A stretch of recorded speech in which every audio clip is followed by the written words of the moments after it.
नांदेड़ में वोटों की गिनती का अमल 24 अक्टूबर को सुबह 8 बजे से शुरू हो जाएगा। काउंटिंग सेंटर्स पर इसके लिए सख्त सिक्योरिटी इंतजाम किए गए हैं। असेंबली इंतखाबात के लिए 21 अक्टूबर को रायदही अमल में आई। अब सबकी निगाहें 24 अक्टूबर को हो रही रायशुमारी की तरफ लगी हुई हैं।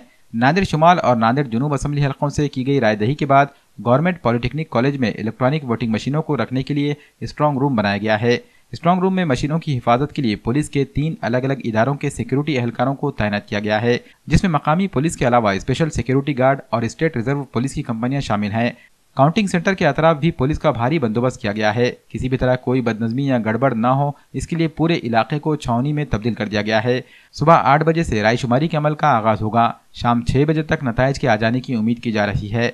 नांदेड़ शुमाल असेंबली हलके से कांग्रेस के डीपी सावंत का मुकाबला शिवसेना के बालाजी कल्याणकर, एमआईएम के फिरोज खान लाला, वंचित बहुजन आघाड़ी के मुकुंद चावरे के साथ हो रहा है। जबकि नांदेड़ जुनूब असेंबली हलके से शिवसेना की उम्मीदवार राजश्री हेमंत पाटिल का मुकाबला वंचित बहुजन आघाड़ी के फारूक अहमद, कांग्रेस के मोहन राव हम्बर्डे और आज़ाद उम्मीदवार दिलीप खनकुर्ते के साथ हो रहा है।